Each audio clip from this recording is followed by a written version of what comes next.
presidência da República no Brasil, mas eu quero saber o seguinte, o país sai desse... também homenagem à primavera, né? E mas homenagem à senhora mesmo. Bom, mas o país saiu muito cindido, dividido desse processo eleitoral. A campanha foi muito agressiva de parte a parte. Como é que a senhora vai fazer para arrefecer os ânimos agora? Olha, Panunzio, é sempre assim num processo eleitoral. Durante o processo eleitoral, você discute projetos, você discute propostas e há eu diria assim, essa vez foi um pouco além da medida, mas há um acirramento das posições. Agora, depois da eleição, o presidente eleito tem de ser um presidente para todos os brasileiros, sem exceção, para inclusive aqueles brasileiros que votaram na oposição. Não há distinção e não pode haver. Pelo contrário, eu farei todo o esforço no sentido de reunir o Brasil em torno de um objetivo que é o crescimento do país, a melhoria de vida, né, da população brasileira, porque se você olhar, cada um nesse país subiu um degrau.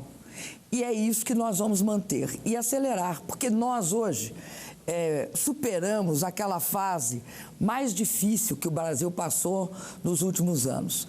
A partir daí, hoje, nós temos todas as condições para, unidos, fazer o Brasil crescer. E é isso que eu farei. Olha, a senhora prometeu no seu discurso de anteontem algo muito importante, que foi relações mais republicanas com o Congresso, que, trocando em miúdos, relações mais éticas. Mas a senhora tem alguns parceiros vorazes, já estão brigando por cargos aí no seu governo. Como é que a senhora vai fazer para conter essa voracidade e estabelecer mesmo relações mais éticas que o Brasil está precisando? Olha, Panunzio, é interessante porque a minha briga ainda não chegou. Eu não tenho nenhuma prova ou nenhuma evidência, melhor dizendo, de que há uma briga por cargos no meu governo. Agora, acho justo que os partidos queiram estar representados.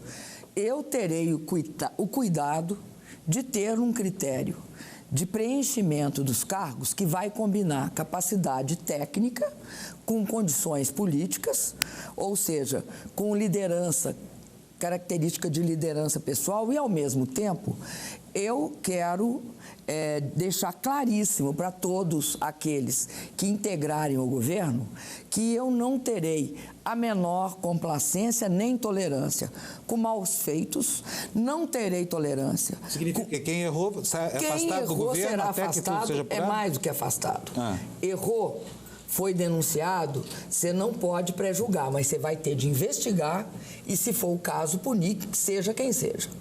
Eu acho que o princípio de um bom governo é deixar claro que no governo, se houver falhas, as pessoas que falharem vão sofrer consequências. Eu acho que isso é importante em qualquer área, porque você sabe, a grande responsável pelo fato de aumentar muitas vezes as más práticas, a impunidade. A impunidade é madrinha do mal feito. Agora, um outro tema muito complicado. O agronegócio brasileiro é o setor da economia que mais produz excedentes para exportação, chamadas commodities agrícolas. Só que o agronegócio brasileiro está encurralado entre a barreira ambiental que se arma, o MST, a demanda pela reforma agrária. Como é que a senhora vai fazer para conciliar tantos interesses difusos? E há uma coisa, por exemplo, que o presidente Lula acabou empurrando para a senhora, que foi a revisão e atualização dos índices de produtividade. A senhora vai fazer? Olha, eu queria te falar uma coisa. Primeiro, o agronegócio brasileiro é uma das áreas em que o Brasil demonstra grande competência, porque muitas vezes as pessoas acham que o agronegócio é simplesmente o uso do solo, né, dessa imensa insolação que o Brasil tem, né, o aproveitamento da quantidade de água que nós dispomos. Mas não é isso. A produção do agronegócio brasileiro tem a ver muito com a inovação e apropriação de tecnologias de ponta. Por isso, o agronegócio, para nós, é um elemento central na competitividade do Brasil em relação ao mundo. Se nós somos um país com grandes riquezas, por exemplo, nós achamos o pré-sal, nós temos minério, nós não podemos descuidar do seguinte fato: O agronegócio para o Brasil é estratégico, porque no mundo que depende de alimento, nós somos hoje o país com a maior produtividade nessa área e com uma capacidade imensa de fornecer alimentos para o mundo. Isso nos torna uma potência alimentar. Nessa medida, eu acho que nós vamos ter de dar uma ênfase muito grande ao agronegócio. Nós demos, no governo do presidente Lula, ampliando o crédito como nunca antes, usando uma paródia do presidente na história desse país.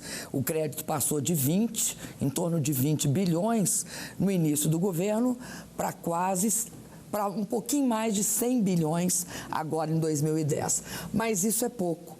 Eu acredito que, de fato, nós vamos ter de criar várias coordenadas para o agronegócio. Ele não pode sofrer ameaças no que se refere a seu desenvolvimento, mas nós vamos ter de contemplar as seguintes coisas.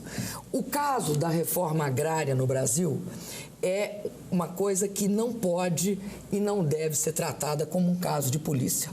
É um caso em que a questão social se coloca e nós vamos resolver ele pela questão social. Veja você que a agricultura familiar deu um salto no Brasil.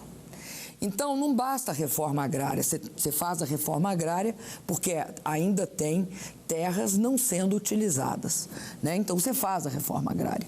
Mas não importa só a reforma agrária, você tem de levar a luz elétrica, garantir renda e remuneração para o produtor familiar, que é aquele que pode criar um tecido social que seja aquele tecido que ele vai valorizar a propriedade, ele vai valorizar o estudo de seu filho e, sobretudo, ele se tornará uma base também para a democracia no Brasil. Então, não é admissível